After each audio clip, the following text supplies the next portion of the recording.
자, 오늘 말씀은 마태복음 8장 18절에서 22절까지 말씀입니다. 마태복음 8장 18절에서 22절. 제가 한 절 읽고 여러분 한 절 읽고 그렇게 교독하겠습니다. 자, 제가 먼저 읽겠습니다. 예수께서 무리가 자기를 애워싸는 것을 보시고 건너편으로 가기를 명하시니라.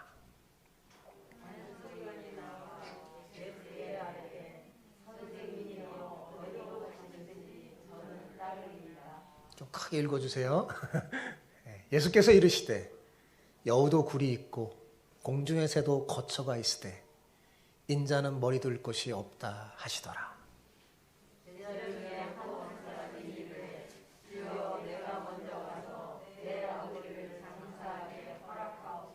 같이요. 예수께서 이르시되 죽은 자들이 그들의 죽은 자들을 장사하게 하고 너는 나를 따르라 하시니라. 아멘. 아멘. 카일 아이들먼이라는 사람의 쓴 책이 팬인가 제자인가라는 책이 있습니다. 그 책을 읽으면 당신은 예수님의 팬인가 제자인가라는 질문을 받게 됩니다. 그리고 이 질문을 깊이 생각하고 묵상하면요 정신이 번쩍 들게 돼요. 이 소리가 약간 울리는데 약간 줄여주세요. 약간 울려요. 이 저자인 카일은 미국 켄터키주 루이빌에 있는 사우스 이스트 크리스천 교회의 교육 목사입니다. 그런데 그는 이 책 서두에서 나는 팬이었습니다 라고 고백하며 글을 쓰기 시작합니다. 자신이 예수님의 제자인 줄 알았는데, 더군다나 목사잖아요. 자기가 예수님의 제자인 줄 알았는데 실상은 팬이었음을 깨닫게 된 겁니다. 그러나 그는 큰 충격 속에서 주저앉은 게 아니라 돌이켜 진정한 제자의 길이 무엇인지 깊이 묵상하게 됐어요. 그 결과 팬에서 제자가 된 자신의 경험과 그 깨달은 말씀을 담아서 오늘날 그리스도인들에게 도전을 줍니다. 당시 이 책이 발간됐을 때 미국 기독교 사회에 큰 방향을 일으켰어요. 이 책을 읽으면 예수님을 따른다는 것이 그저 지옥행을 면하는 공짜 티켓이 아님을 알려줍니다.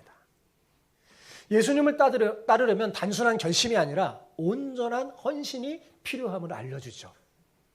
제자가 지급해야 할 대가가 무엇인지 알고 따라야 진정한 제자가 될 수 있습니다. 우리는 자주 예수님을 따르겠다고 결심하죠. 그런데 지금 여기서는 아닙니다. 자꾸만 나중으로 미룹니다. 이것은 사실 아무 데서도 예수님을 따르지 않는 것과 마찬가지예요. 카일은 예수님의 팬은 많지만 십자가를 지려는 제자는 매우 드물다고 말합니다. 이는 그동안 우리가 덮어뒀던 불편한 진실을 끄집어내는 거예요. 여러분 오늘 본문에 마태도요. 예수님을 따르는 제자가 된다는 게 무엇인지 알려주면서 우리에게 당신은 예수님을 따르는 무리 중에서 팬입니까? 제자입니까? 도전하며 질문합니다. 여러분 복음서를 읽으면 중요한 단어 중에 하나가 뭐냐면 주를 따르는 거예요. 나를 따르라. 예수님을 믿는다는 건 뭐냐면 주님을 따르는 겁니다. 오늘 말씀을 통해 여러분 모두 새로운 도전을 받고 새로운 삶으로 들어서기를 소망합니다. 그래서 예수님을 정말 믿고 따르는 것이 어떤 의미인지 잘 깨닫고 이 카일 목사처럼 팬에서 제자로 바뀌었으면 좋겠습니다. 지금까지는 그냥 지식적으로 예수님을 알고 습관적으로 교회를 다녔다면 이제부터는 여러분 예수님과 친밀한 관계를 맺어서 진정한 제자의 길을 걷는 여러분 모두가 되기를 축복합니다. 여러분 오늘 이 시대는 정말 제자가 지급해야 할 대가가 무엇인지를 알고 그 삶을 살고자 열망하는 진짜 제자, 진정한 그리스도인이 필요합니다. 그래야 예수님을 따르지 않고 흥미를 잃어버린 사람들의 식은 열정의 그 불씨를 되살릴 수 있으니까요. 여러분이 바로 그런 제자가 돼서 하나님 나라를 확장하는 행복한 제자로 살기를 축복합니다. 우리 교회 우리 교회가 비록 작지만 한 사람 한 사람이 정말 주님을 진정으로 따르는 제자가 되어 하나님 나라를 확장한다면 하나님은 우리 교회를 통해서 영광 받으시며 놀라운 일들을 이루실 줄 믿습니다. 그럼 멋진 여러분 모두가 되기를 축복합니다. 오늘은 이렇게 축복하며 인사합시다. 팬이 아니라 제자로 예수님을 따르시기를 축복합니다. 아셨죠? 자, 시작. 팬이 아니라 제자로 예수님을 따르시기를 축복합니다. 아멘. 보통 누군가를 열광적으로 좋아하며 따르는 사람을 팬이라고 합니다. 그죠? 마태는 오늘 본문에서 예수님을 따르는 무리 중에서 팬과 제자를 구분합니다. 그러면서 이 복음서를 읽는 사람들로 하여금 스스로 자신을 진단하게 해서 진정으로 예수님을 따르는 제자가 되기를 도전해요. 여러분, 팬은 맨몸에 막 페인트 칠을 하고 축구장으로 가는 사람이죠. 우리는 이번 2022년 카타르 월드컵에서 이런 열광적인 팬들의 모습을 봤습니다. 그죠? 막 온몸에 뭐를 막 다 칠하면서 막 얼마나 열광적으로 여러분 응원합니까? 그들은 TV로 보지 않아요. 네, TV가 아니라 뭐예요? 직접 경기가 열리는 관람석에 앉아서요.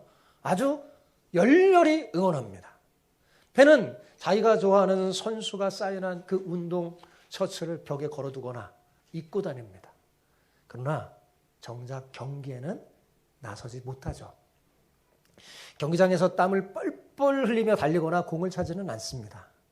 선수에 관해서 모르는 게 없고 최근 기록들을 줄줄이 다 꿰고 있지만 공을 차지는 않습니다. 예, 그리고 더 중요한 건 뭐냐면 그 선수를 개인적으로 친밀히 알지는 못해요. 고함을 치르며 응원하지만 경기를 위해 희생하지는 않습니다. 게다가 자신이 응원한 팀이 자꾸 패하면 어때요? 그 좋아하는 마음도 조금씩 식어가면서 심지어 다른 팀으로 옮기기도 합니다. 왜요? 팬은 어디까지? 팬일 뿐이니까요. 문제는 오늘날 그리스도인들 가운데도 팬이 많다는 사실입니다. 팬은 일이 잘 풀릴 때는 예수님을 열렬히 응원합니다. 예수님 좋아요. 예수님 따르는 걸 좋아하면서 막 응원합니다. 칭찬하고 찬양도 하죠. 그러나 반대 상황에 이르면 언제 그랬냐는 듯이 몸을 돌려 다른 선수에게 들러붙기도 합니다. 팬은 안전한 관람석에 앉아 응원할 줄만 알지 경기장에 필요한 그 고통과 희생을 조금도 모릅니다. 예수님에 관해서 모르는 게 없어도 그분을 개인적으로 잘 알지 못하죠. 사랑하는 성도 여러분, 예수님이 원하시는 관계 중에서는요, 스타와 팬의 관계는 없습니다. 예수님은 자신이 스타가이고 우리를 팬으로 우리와 관계를 맺기를 원하지 않으세요. 그런데도 오늘날 많은 교회가 이 예배당, 이 성전이요, 스타디움으로 변질된 것 같아서 안타까운 마음을 금할 수 없습니다.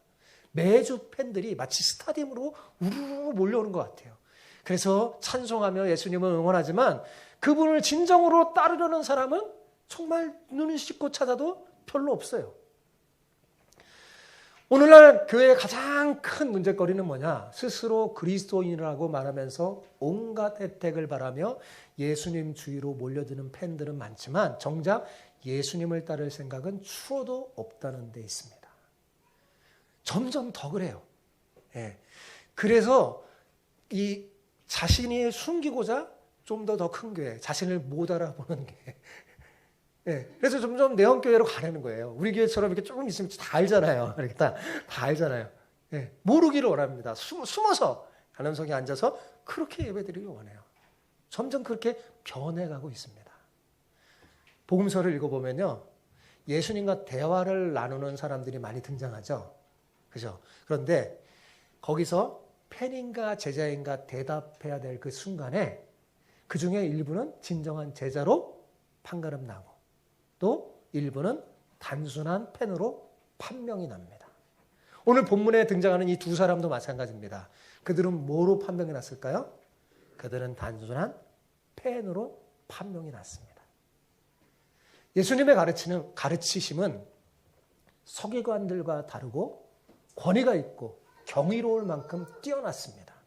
게다가 불지평을 거치고 귀신들을 쫓으니 사람들에게 주목을 받을 수밖에 없었죠. 그래서 예수님 주변에는 점점 사람들이 몰려들기 시작했어요. 그 중에는 여러 부류가 있었을 겁니다. 구경꾼도 있겠고, 또 예수님을 만나서 자기 필요를 채우려는 사람, 요즘으로 말하면 어떻게든 인기를 몰아서 예수님을 대선 주자로 세워서 이득을 보려는 사람들이 있었습니다.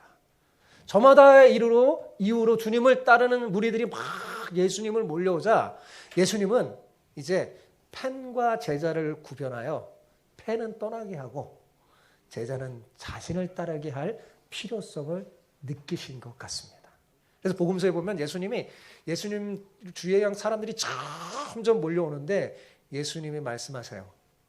진리를 말씀하실 때 팬들은 떠나갑니다. 그리고 제자는 남죠.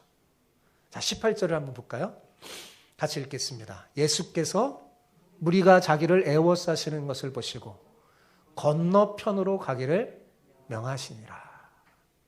여러분, 당시 유대 지도자들은요, 출세하기 위해서 예루살렘으로 갔습니다. 그 이유는 너무나 명백하죠. 여러분, 예루살렘은 유대교의 중심인 뭐가 있어요? 성전이 있고 수많은 사람이 몰려오기 때문입니다. 유대의 지도자들은 예루살렘에서 성전을 중심으로 안정적인 삶의 터전을 닦아 놓는 것이 일생일대의 목표예요. 그래서 자신이 종교 지도자면 그 꿈이 뭐냐? 예루살렘에 가서 사역하는 거예요. 예루살렘에 가는 거예요. 그런데 예수님은 그 반대의 길을 걸으십니다. 여러분 생각해 보십시오. 하나님이신 예수님께서 하늘의 모든 영광을 포기하고 이 땅에 오셨잖아요. 이것이 크리스마스 아닙니까? 예수님께서 하늘의 영광을 버리고 이 땅에 오셨을 뿐만 아니라 이 땅에 오실 때도 당시 세계의 중심인 로마로 향하신 게 아니라 로마의 식민지인 유대 땅으로 가셨어요. 그리고 유대 땅 중에서도 종교와 정치의 중심지였던 예루살렘이 아닌 북방의 변방 갈릴리 나사렛으로 오셨죠. 그리고 거기에서조차 예수님이 주변에서 무리들이 막 에워싸자 그들을 피하여 건너편으로 떠나십니다. 그런데 여러분, 정말 더 감동되는 부분이 뭔지 아십니까? 예수님께서 수많은 무리를 피하여 갈릴리 호수 건너 도착하신 그 장소가요, 가다라 지방이라는 사실입니다. 자, 앞으로 여러분에게 또 계속 읽어보면 나와요. 살펴보겠지만 이 가다라 지방에서 예수님이 하신 일이 뭐냐? 귀신 들려서 무덤 사이에 뛰어다니던 2명의 가련한 영혼을 치유해 주십니다. 네, 예수님은 하늘 보좌를 버리셨어요.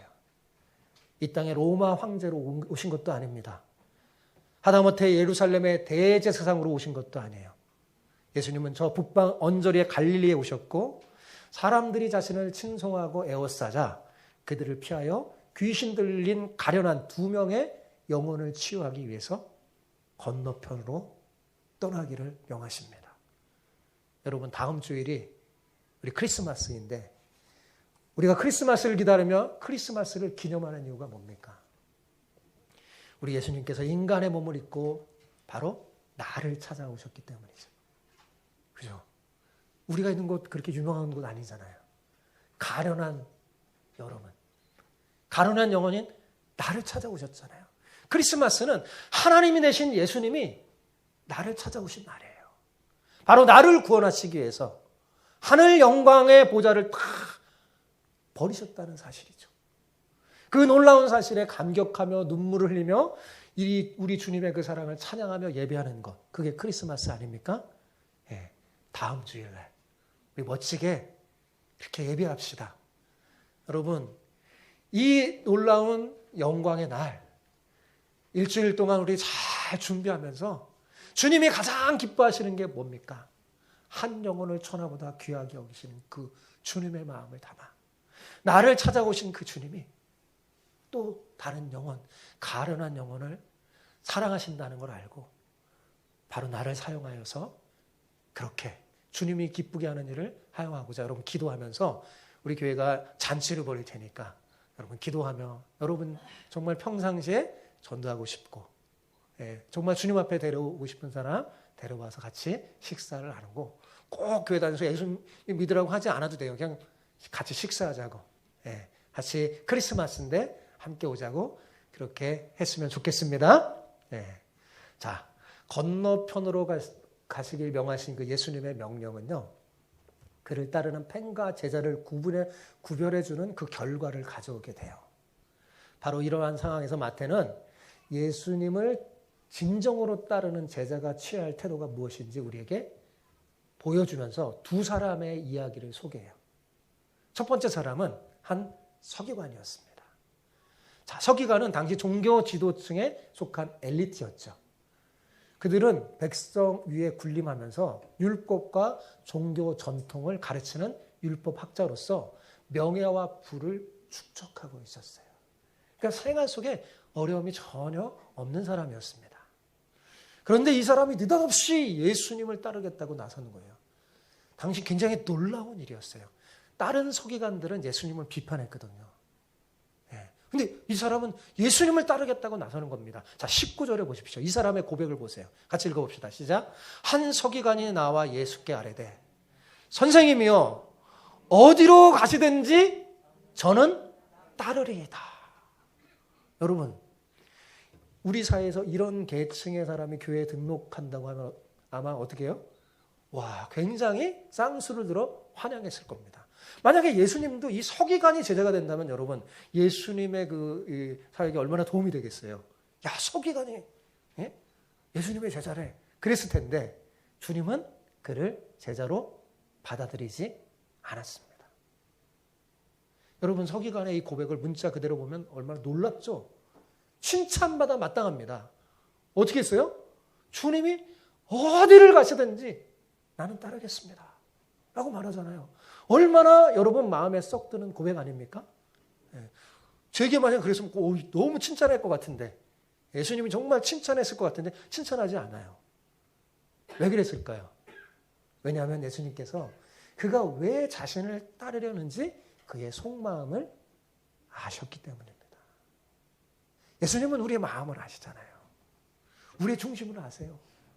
우리의 그 고백이 진심인지 아닌지 꿰뚫어 보신대요.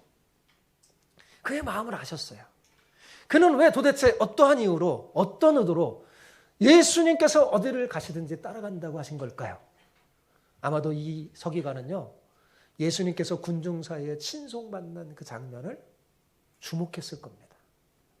예수님이 말씀을 전하시니까 사람들이 그분의 가르침에 놀라면서 그 권위를 인정하는 거예요. 소위 좀 공부를 했다는 그 자신, 학자의 잣대로 봐도, 자기도 봐도 예수님의 말씀이 너무나 놀라운 거예요. 자기가 여태까지 경험했던 사람, 수많은 랍비들 봐도 예수님 같은 사람이 없었던 거죠. 그래서 더 배우고 싶은 학문적 관심이 컸을 겁니다. 그는 서기관이었으니까요. 이는 그가 예수님을 부르는 호칭 속에 그대로 녹아져 있습니다. 자, 그가 예수님을 어떻게 불렀죠? 알려주세요. 어떻게 불렀어요? 선생님이라고 불렀어요. 우리 말로 말하면 랍비라고 불렀죠. 그는 예수님을 주님으로서가 아니라 선생님으로 알고 있었습니다. 이것은 두 번째 등장하는 제자 중에 또 한 사람이 예수님을 주님이라고 부른 것과 대조가 돼요. 아마도 그는 예수님을 많은 랍비 중에 뛰어난 사람 중에 한 사람 정도로 생각했던 것 같아요. 따라서 그가 예수님을 따르려고 한 것은 율법에 대한 자신의 학문적인 관심을 채우려고 한 것 같습니다. 또한 그는 성공하고 싶은 마음이 있었던 것 같아요. 율법학자로서 정말 성공하고 싶은 마음이 대단했어요. 사람들이 예수님께 병자들, 또 귀신 들린 사람들을 많이 데리고 왔는데 예수님 어때요? 그 놀라운 능력으로 다 고쳐주는 겁니다. 여러분, 그걸 본 이 서기관이 어떻게 생각했을까요? 어떻게 생각했겠어요? 야, 저 예수를 내가 스스로 모시면 내 인생이 펴지겠구나. 순간적으로 계산하지 않았을까요? 그래서 이 서기관이 예수님이 어디로 가든지 따르겠습니다. 라고 했던 겁니다. 아마도 많은 무리가 따르는 예수님께 대단한 그 학문과 병 고치는 기술을 배우면 자기도 소위 스타 강사가 될 것 같았던 거예요. 자기도 율법을 가르치는 사람이잖아요. 예수님이 어디로 가시든지 따르겠다는 그의 결의는 명예와 지위와 돈에 대한 열정이었습니다. 그는 제자가 되고 싶은 것이 아니라 욕망 가득한 팬일 뿐이었습니다. 그것을 마태가 알려주고 있죠. 이 무리 가운데 팬이었다고. 그걸 모르실 리 없는 예수님은 이렇게 대답하셨습니다. 20절을 보세요. 같이 읽겠습니다. 시작. 예수께서 이르시되 여우도 굴이 있고 공중의 새도 거처가 있으되 인자는 머리 둘 곳이 없다 하시더라. 여러분, 예수님이 어디를 갔든지 따르겠습니다 라는 이 서기관의, 이 예수님을 따르려는 이 서기관의 열정에 이 말씀은 어때요? 창문을 확 끼얹는 말씀입니다. 그는 풍요와 안정을 바라면서 따르고자 했지만 예수님은 자신의 가는 길이 너가 생각하는 길과 다르다고 지금 말하고 있는 거예요. 예수님은 자신이 따르는 그 길은 넓고 편한 길이 아니라 좁고 협착한 고난의 길임을 일깨워 줍니다. 예수님께서 이 사람에게 하신 말씀 한마디로 이런 거예요. 여보게, 난 집도 없는 떠돌이라네. 여러분, 하다못해 여우도 들어가 쉴 수 있는 굴이 있고 공중의 새도 거처할 둥지가 있는데 예수님은 머리도 쉬실 만한 장소가 없는 나그네라는 겁니다. 예수님은 자신을 따르면 날마다 호텔에 묵으며 룸 서비스를 시킬 생각이란 꿈에도 하지 말라고 미리 모수를 받고 있는 거예요. 서기관은 예수님 앞에 서서 자신만만한 얼굴로 주님이 어디로 가시든지 따르겠습니다 했지만 자기가 지금 무슨 말을 하고 있는지 제대로 모르고 있는 겁니다. 그래서 예수님은 미신적인 표정으로 어디로 가시든지라는 그 단어의 커플을 살짝 벗겨서 그 진짜 의미를 알려주신 거예요. 그래도 따를래? 알려주는 거죠. 나는 머리 둘 곳도 없어. 그러면서 예수님이 자신을 인자라는 말씀으로 표현했어요. 여러분, 이것은 복음서에 처음 등장하는 호칭인데 원문에 이 인자라는 호칭이 뭐냐면 호데 휘오스투 안트로프라는 말인데 그대로 직역하면 뭐냐면 그 사람의 아들이라는 뜻입니다. 예수님은 자신을 선생님이라고 부르는 이 서기관에게 자신이 어떤 존재인지 알려주려고 일부러 인자라는 호칭을 사용하는 거예요. 여러분, 인자라는 이 말은 원래 어디에 나오는 거냐면 다니엘서 7장 13절, 14절에 나오는 종말론적인 호칭이에요. 거기에 그 다니엘이 예언적으로 나오면서 미래의 하나님의 아들, 메시아로 올 사람들을 보여주는데 사람의 아들 같은 이가 와서 인간이 세운 모든 제국을 무너뜨리고 하나님의 나라를 완성하는 모습을 보여줘요. 그 사람의 아들 같은 이, 그 사람의 아들 예수님의 그 사람의 아들이 나다라고 말하는 게 인자라는 말이에요. 이해가 되시죠? 이 유대교의 묵시문학에서 마지막 심판 때 세상을 심판하는 메시아를 가리킵니다. 이 사람의 아들이. 그러나 본문에서 예수님이 자신을 인자라는 명칭을 사용한 것은 자신의 종말에 심판하는 그 메시아임과 동시에 자기는 본래 하나님이나 인간의 몸을 입고 이 땅에 와서 인간을 구원하기 위해 고난의 길을 걷는 고난의 메시아이심을 보여주신 거예요. 그러면서 자신의 가는 길이 넓고 편한 길이 아니라 좁고 험한 십자가의 길임을 알려준 거죠. 그래서 산상수훈에서도 뭐예요? 좁은 문으로 들어가라 라고 말하죠. 왜냐하면 예수님은 죄인인 우리를 위해 고난받으시고 죽으시려고 하늘 영광을 버리시고 이 땅에 인간의 몸을 입고 오신 메시아이시기 때문입니다. 그러므로 인간이라면 누구나 가질 수 있는 심지어 여우와 새 같은 미물조차 가지고 있는 그 보금자리가 자기에게 없음을 밝히신 거예요.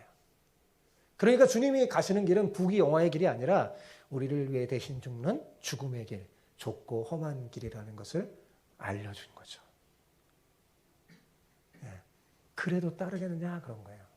아마도 장면이 복음서에는 그 다음에 서기관의 모습이 안 나타났는데 서기관이 어땠을 것 같아요? 여러분 예상에. 돌아갔겠죠. 왜요? 팬이었으니까. 이번에는 제사 중에 한 사람이 예수님께 나와 다음같이 말합니다. 21절을 같이 볼까요? 시작. 제사 중에 또 한 사람이 이르되 주여 내가 먼저 가서 내 아버지를 장사하게 허락하옵소서. 자, 여러분 서기관이 제발로 예수님을 찾아와서 주님을 따르겠다고 했다면 이 사람의 경우는 예수님께서 먼저 손을 내미신 것으로 보입니다. 그런데 그는 지금 당장 따르지 못하겠다고 지금 변명하고 있는 거예요.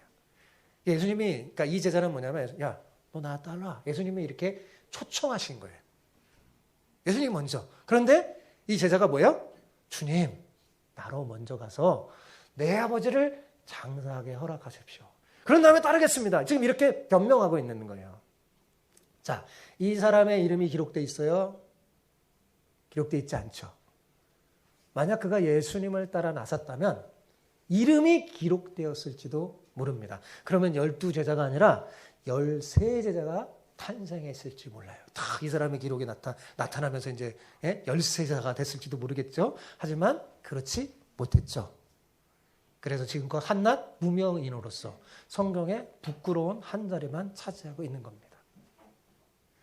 예수님은 마태를 비롯한 12제자에게 초청했던 그 말씀, 나아가 여러분과 제게도 하셨던 말씀, 그게 뭘까요? 나를 따르라. 이 제자가 그렇게 말하는 거예요. 하지만 안타깝게도 이 사람 입에서 나온 첫 마디는 뭐냐? 내가 먼저 가서였습니다. 예수님을 따르고 싶지만 지금 당장은 때가 아니라는 겁니다. 그는 잠시 예수님과의 관계를 뒤로 미루고 변명을 내어놓고 있습니다. 먼저 아버지의 장례를 치르고 오겠다고 말입니다. 그런데 그 변명이 예수님에게 조금도 먹히지 않았어요. 예수님의 대답은 놀라울 만큼 매몰찼습니다. 22절을 보십시오. 같이 읽어볼까요? 예수께서 이르시되 죽은 자들이 그들의 죽은 자들을 장사하게 하고 너는 나를 따르라 하시니라. 자, 이 사람의 변명이 예수님에게 통하지 않았지만, 자, 우리가 보기에는 어때요? 꽤 합당해 보이잖아요. 그죠? 아니, 아버지의 장례를 치르고 싶다는데 그게 뭐 그리 잘못인가? 그죠? 아버지 장례도 못 치르게 한단 말인가요? 예수님은 정말 너무하신 것 아닌가? 기독교가 이렇게 비정한 종교였어? 라고 생각할 수 있습니다. 하지만 여러분, 이것은 우리가 성경의 이 문학적 표현을 오해한 데서 비롯된 거예요. 여러분, 성경은 부모 공경을 어떤 종교보다 강조합니다. 10계명의 인간에 관계된 첫 계명이 뭐예요? 부모를 공경하라는 거예요. 가장 앞에 뒀어요. 모든 계명 중에 약속 있는 첫 계명입니다. 기독교처럼 부모를 공경하는 것, 그것은 하나님은 거기에 놀라운 축복의 약속까지 덤어준 그것이 성경의 가르침이에요. 그러니까 예수님이 부모를 공경하지 말라고 그런 말을 하는 게 아니에요. 그래서 유대인들은요, 장례를 굉장히 중요하게 여겼습니다. 그래서 곡하는 사람도 돈을 주고 사고요, 조문인도 막 동원할 정도였어요. 그러기에 이 말씀을 들은 제자는 아마 큰 충격을 받게 됐을 겁니다. 그는 예수님의 대답이 이해되지 못했을 거예요. 아니, 따라가기 싫다고 한 게 아니라 지금 때가 아직 아니라고 지금 말하고 있는 거니까요. 절대 안 됩니다가 아니라 지금은 안 됩니다라고 말한 거잖아요. 그러니까 예수님을 거부한 건 아니에요. 단지 조금 어떻게 해요? 뒤로 밀었을 뿐입니다. 그러나 예수님은 이것을 용납하지 않으셨죠. 그런 미지근한 신앙을 정당화하는 팬의 모습이었으니까요. 그건 팬이다 말하는 거예요. 너는 제자가 되거라. 주님이 말씀하는 거예요. 먼저 아버지의 장례를 치르게 오겠다는 그 변명에 예수님이 뭐라고 말씀합니까?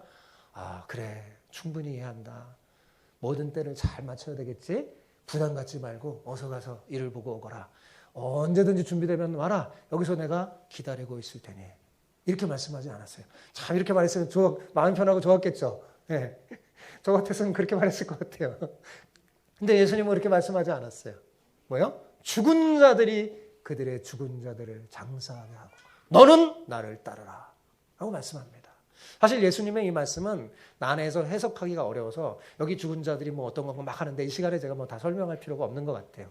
근데 중요한 게 뭐냐면 그 중요한 걸 아는 게 중요한 거니까 예수님이 말씀하시는 핵심입니다. 예수님은 지금 우선순위를 말씀하고 있는 거예요. 부모를 공경하지 말라는 말이 아닙니다.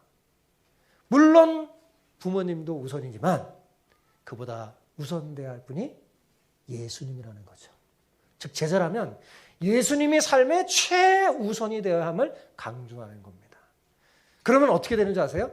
나머지 부모 문제, 가족 문제 다 뭐도예요? 주님이 채워주시는 거예요. 그러니까 걱정할 필요가 없어요. 하나님을 최우선으로 두면 나머지 문제는 뭐예요? 주께서 채워주셔요. 그게 주님의 약속이잖아요. 부모가 걱정하지 마. 걱정하지 말고 죽은 자들로 장세하게 너는 나를 따르라. 너희 부모 걱정하지 않아도 된다는 거예요. 예. 부모를 버리라는 말이 아니라 이해가 되십니까? 예. 너는 나를 하나님 제자라면 하나님의 나라를 하나님 나라와 그 의를 최우선순위에 둬야 한다라고 가르쳐준 겁니다. 여러분 오늘 본문은 우리에게 당신은 팬인가 아니면 제자인가? 라고 도전하며 질문합니다. 이 질문에 여러분 정직하게 여러분 자신을 한번 돌아보세요. 이 카일 목사는 자기는 팬이었습니다. 그랬던 거예요. 그러면서 자신을 돌아보며 이제 남은 인생 팬이 아니라 제자로 살기로 다짐하며 책을 쓰면서 많은 사람에게도 제자로 살기를 도전한 겁니다. 여러분도 이 질문을 깊이 생각하면서 여러분 자신을 잘 돌아보세요. 그래서 예수님을 따르는 것이 어떤 의미인지 깨닫고 팬에서 제자로 바뀌기를 축복합니다. 지금까지는 그냥 지식적으로 예수님을 알고 습관적으로 교회를 다녔다면 이제부터는 예수님과 친밀한 관계를 맺어 진정한 제자의 길을 걷길 바랍니다. 여러분 믿음은 하나님과 친밀함을 갖고 있어야 돼요. 개인적으로 가까워져야 돼요. 네. 기도를 통해 하나님과 가까워지고 예수님과 친밀해져서 진짜 예수님을 따르는 진정한 제자의 길을 걷는 여러분 되시기를 축복합니다. 예수님을 따르려면 단순한 결심이 아니라 온전한 헌신이 필요해요. 제자가 지급해야 할 대가가 무엇인지 알고 따라야 제자로 잘 살 수 있습니다. 사람들은 흔히 예수님을 믿으면 어떻게 해요? 복을 받는다고 말하잖아요. 그죠? 맞는 말이에요. 예수님을 믿으면 복 받습니다. 하지만 그 복은 우리가 생각하는 내 욕심의 복이 아니라 하나님이 원하시는 진정한 복을 말하는 겁니다. 주님을 따라 이 복을 얻으려는 사람은요, 반드시 대가를 치러야 돼요. 왜냐하면 공중 권세를 잡은 사탄의 방해가 있기 때문입니다. 그래서 주님은 이렇게 말씀했어요. 같이 한번 읽어봅시다. 이에 예수께서 제자들에게 이르시되 시작. 누구든지 나를 따라오려거든 자기를 부인하고 자기 십자가를 지고 나를 따를 것이니라. 이렇게 말씀한 거예요.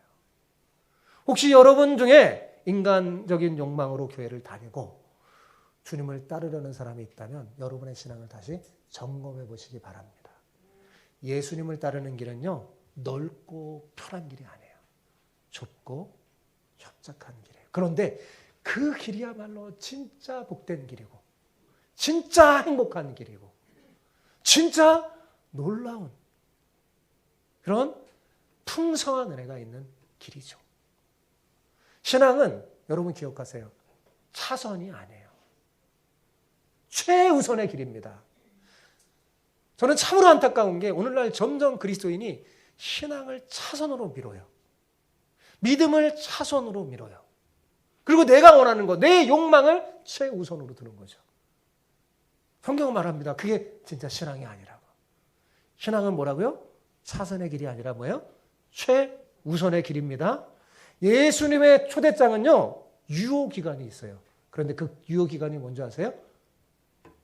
오늘, 지금, 당장입니다. 내일로 미루면 이만저만 손해가 아니기 때문입니다. 그 중에서도 가장 큰 손해는요, 오늘과 내일 사이에 이른 것들이 아니에요. 최악의 상황은 따로 있습니다. 그것은 내일이 끝까지 오지 않을지도 모른다는 사실입니다. 제가 사람들에게 복음을 전하고 막 그러면 이렇게 지금은 아니에요. 그런 사람도 많아요. 오늘 우리 교회 이 건물의 소장님하고 제가 친하면서 때가 되면 자꾸 이렇게 말해요. 그러면 이제 그 소장님이 받아들여요. 근데 지금은 아니래요. 오늘 다 정리하고 지금은 아니래요. 네. 네. 내일이 안 올지도 몰라요. 사랑하는 성도 여러분, 예수님은 우리가 내일의 땅에서 하나라도 더 잃어버리기 전에 우리를 구원하기 위해서 지금 나를 따르라고 힘껏 외치고 있는 겁니다. 예수님의 초대에 어리석게 미루지 마시기 바랍니다. 매 주일마다 주님은 여러분에게 말하는 거예요. 나를 따르라. 지금 미루지 말고 제자가 되거라. 주님 말하는 거예요. 미룰수록 끝까지 예수님을 따르지 못할 가능성이 커집니다. 때는 지금이에요. 오늘이어야 합니다. 오늘이 바로 시작할 날이에요. 뭐요? 제자로 따르는 신앙을. 여러분 모두 부디 팬이 아니라 제자가 돼서 주님이 걸어가신 그 믿음의 길을 걸어 하나님 나라의 친정한 복을 누리는 여러분 모두가 되기를 축복합니다.